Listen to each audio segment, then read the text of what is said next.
warahmatullahi wabarakatuh.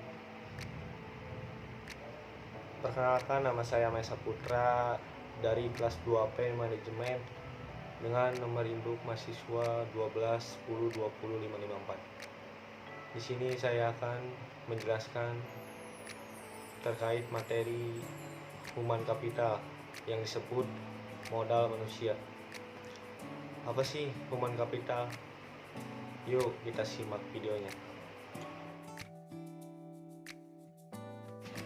Human capital yang disebut modal manusia. Arti dan pentingnya human capital.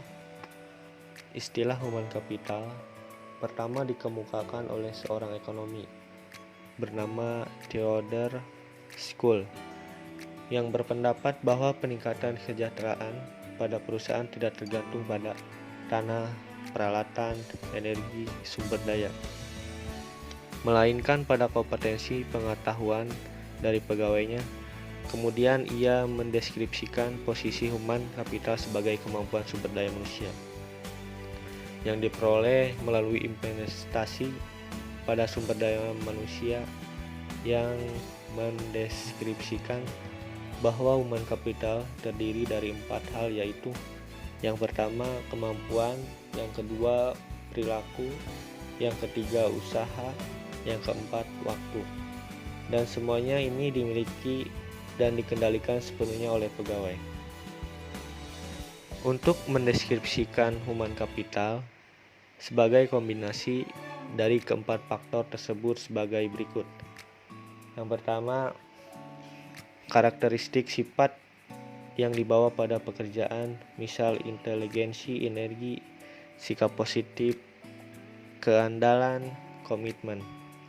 Yang kedua, kemampuan seseorang untuk belajar, yaitu kecerdasan, imajinasi, kreatif, bakat.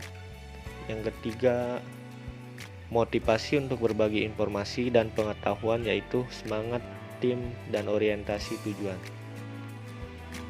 Peran human capital sebagai kunci keunggulan organisasi. Kunci keunggulan organisasi terdiri dari 3 kelompok utama dari aset perusahaan, yaitu ada 3. Yang pertama, aset finansial, yaitu misalnya uang tunai dan surat berharga. Aset disebut finansial capital. Yang kedua, aset fisik yang disebut terdiri atas peralatan gedung, tanah. Yang ketiga, aset tak terwujud, yaitu modal organisasi, aliansi, bisnis, pelanggan, merek, reputasi, modal intelektual. Terus ada hubungan kompetensi karyawan dengan human capital. Dalam meningkatkan kompetensi karyawan, tantangan utama yang harus diperhatikan yaitu kompetensi harus sesuai dengan strategi bisnis, dan kompetensi perlu diciptakan melalui lebih dari satu mekanisme. 5 cara untuk meningkatkan kompetensi karyawan, yaitu 5B.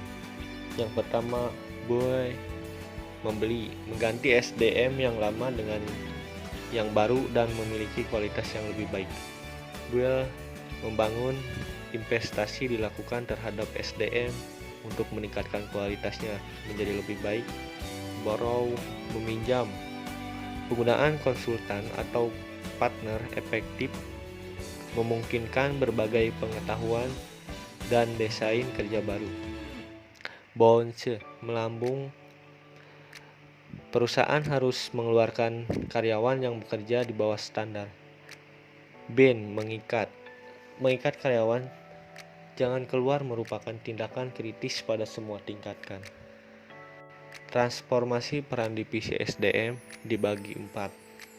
Yang pertama, ada strategi partner, yaitu departemen SDM harus mampu menjadi partner bagi manajer ini dan manajemen lainnya dalam mengeksekusi strategi dan membantu merealisasikan perencanaan. Yang kedua, ada administratif expert, yaitu membantu tercapainya efisiensi administratif dan memastikan bahwa dikurangi dan kualitas staf cara kontinu. employee champion, yaitu Departemen SDM harus dapat menunjukkan komitmennya terdapat manajemen dan pada waktu yang sama berusaha meningkatkan kontribusi karyawan lebih besar. Yang keempat, change agent, yaitu Departemen SDM harus dapat menjadi agen perubahan yang kontinu membantu proses dan kultur secara bersama, meningkatkan kapasitas organisasi untuk lebih baik. Tingkat kompetensi dalam sistem pengukuran human capital dibagi 3, yaitu activity level, yaitu pengukuran aktivitas rutin SDM seperti rekrutmen, pemberhentian, promosi, dan lain untuk syarat laporan internal. Yang kedua, functional level, yaitu kolaborasi dengan unit fungsional organisasi, misal divisi, dalam mengukur aktivitas, mengumpulkan data dan menerjemahkan data dan mengambil tindakan koleksi. Yang ketiga, strategi level, yaitu tingkatan analisis tertinggi sehingga dapat memberikan gambaran perusahaan secara penuh, memberikan pemahaman hubungan antara SDM, strategi, dan kinerja.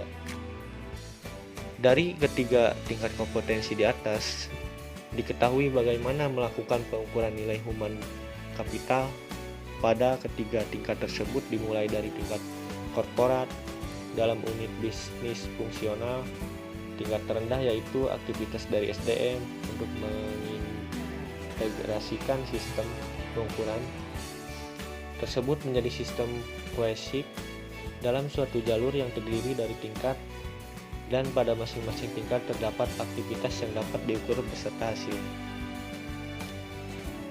Perubahan paradigma karyawan dibagi 3, yaitu yang pertama ada pandangan perusahaan yang hanya pada cost saja dalam pengelolaan human capital harus ditinggalkan. Artinya investasi dalam SDM dipandang bukan sebagai biaya saat ini, melainkan investasi aset masa depan. Yang kedua, langkah perusahaan mengubah pola pikir dibagi 3. Yang pertama, seberapa besar pengeluaran investasi yang telah dikeluarkan perusahaan untuk SDM. Yang kedua, bagaimana tingkat return of investment atau ROI disebut ROI atas investasi tersebut. Yang ketiga, dapatkah dari beberapa investasi tersebut dialokasikan kembali untuk mendapatkan ROI yang lebih baik. Yang ketiga, selain itu tantangan juga datang dari investor jika mereka membutuhkan informasi untuk membuat keputusan tentang SDM, sehingga mereka memiliki gambaran perusahaan komprehensif dan dapat memprediksi kemampuan perusahaan dalam menciptakan nilai di masa depan. Mengidentifikasi human capital, dua hal yang mendukung kontribusi investasi human capital ke dalam perusahaan. Pertama, karyawan dengan human capital tinggi lebih mungkin memberi layanan konsisten dan kualitas tinggi, sehingga perusahaan tempat mereka bekerja dapat mempertahankan pelanggan atau menarik pelanggan baru. Kedua, pelanggan potensial dapat menggunakan kualitas human capital dari karyawan perusahaan sebagai alat penyaring untuk memilih layanan yang mereka sediakan. Untuk keberhasilan perusahaan, proses atau bisnis apapun tergantung pada 3 keterampilan, yaitu yang pertama, commodity skill, yaitu kemampuan tidak spesifik untuk bisnis tertentu dapat langsung diperoleh dan lebih kurang sama nilainya bagi setiap bisnis, misal kemampuan mengetik, kemampuan komputer. Yang kedua, leverage skill, yaitu pengetahuan yang meskipun tidak spesifik untuk perusahaan industri tetap relatif lebih berharga bagi perusahaan tertentu daripada perusahaan lain, misal programmer di bank berbeda nilainya dengan programmer di perusahaan komputer. Yang ketiga, proprietary skill, yaitu pengetahuan spesifik bagi perusahaan, misal hak paten dan merek.